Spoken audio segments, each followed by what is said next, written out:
नमस्कार मित्रांनो. नगरपालिकेच्या निवडणुकीनंतर समीकरण बदलायला सुरुवात होईल आणि ती झालेली आहे. खरं तर ही तयारी बऱ्याच दिवसापासून होती, पण या निकालाच्या परिणामाने लवकरच सगळे पक्ष खडबडून जागे झाले. विशेष विरोधी पक्ष, विशेष आघाडी आणि त्यांनी अलग अलग पक्षावरून युती करायला सुरुवात केली. खरं तर अगोदरही युत्या झाल्या आणि त्याचा फारसा परिणाम चांगला झाला नाही आणि त्यात त्यांना फारसं यश आलं नाही.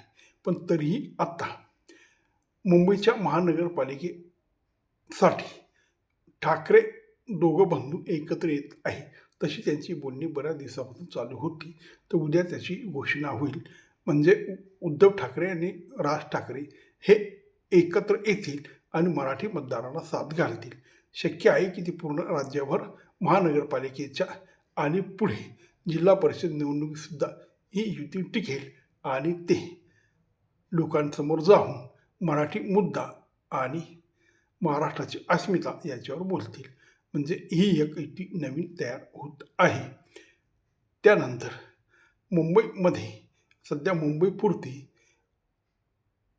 प्रकाश आंबेडकर यांचा पक्ष, वंचित आणि काँग्रेस यांची युती लवकर होईल अशी शक्यता दिसू लागली.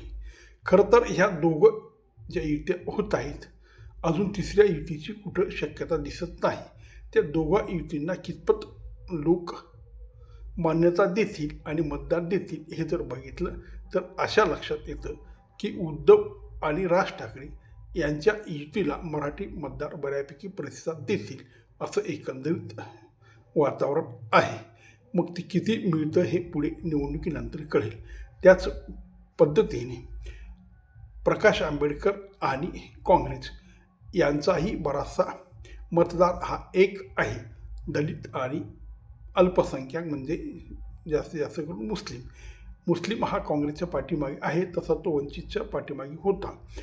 पण मध्यंतरी प्रकाश आंबेडकर साहेबांनी वेगवेगळ्या आघाड्या केल्या. त्याच्यात असुद्दीन ओवेसी यांची AMIA या पक्षाबरोबर त्यांनी मागे आघाडी केली. त्याला AMIA याला चांगलं यश भेटलं, पण प्रकाश आंबेडकर यांना त्या युतीचा फारसा फायदा झाला नाही. आता काँग्रेस आणि वंचित यांची जी आघाडी होती याच्यात बी कोणाला फायदा होतो हे लवकरच कळेल. दोघांचा मतदार हा एक असल्यामुळे एखादं मुंबईला त्यांना बऱ्यापैकी यश मिळेल. तसंच उद्धव आणि राज ठाकरे यांना मराठी मुद्द्यावर यांनाही यश मिळण्याची शक्यता आहे. पण यांना सत्ता मिळेल किंवा एखाद्या नगर परिषदेमध्ये किंवा नगरपालिकेमध्ये हे बहुमतात निवडून येतील अशी तर परिस्थिती वाटत नाही. पण आपल्याला लवकरच कळेल. कारण मुळात जो मतदार आहे तो असा एकगठ्ठा फारसा कुठेही नसतो.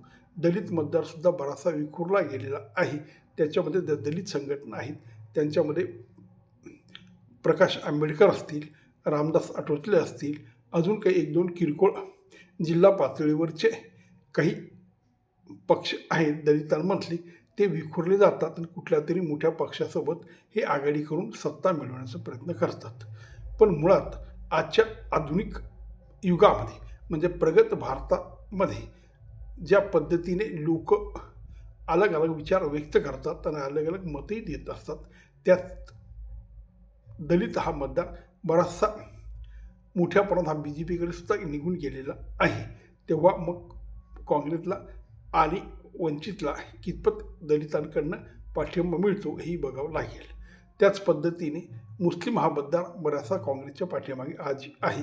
ज्या ज्या ठिकाणी BJPला हरवायचं असेल त्या ठिकाणी हा मुस्लिम मतदार मोठ्या प्रमाणात विरोधी पक्षांच्या पाठीमागे असतो. कारण शिवसेनेसारखा कट्टर पक्ष असून तो जेव्हा काँग्रेसच्या बाजूला आला तेव्हा मुस्लिमांनी त्यालाही काही प्रमाणात मतदान दिलं, फार नाही पण दिलं, असं एकंदरीत वातावरण होतं. तेव्हा आता बघूया नक्की काय काय होतं.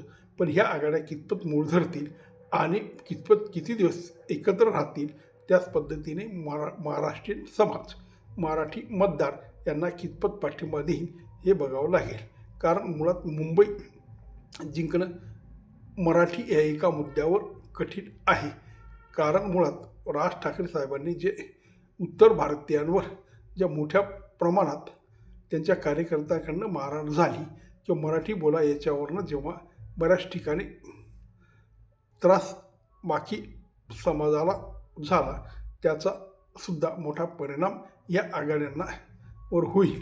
कारण हा मतदार जवळजवळ बी जे पीकडे निघून गेलेला आहे आणि मुंबईमध्ये मराठी मतदार हा फार 28 ते 30% आतच आहे.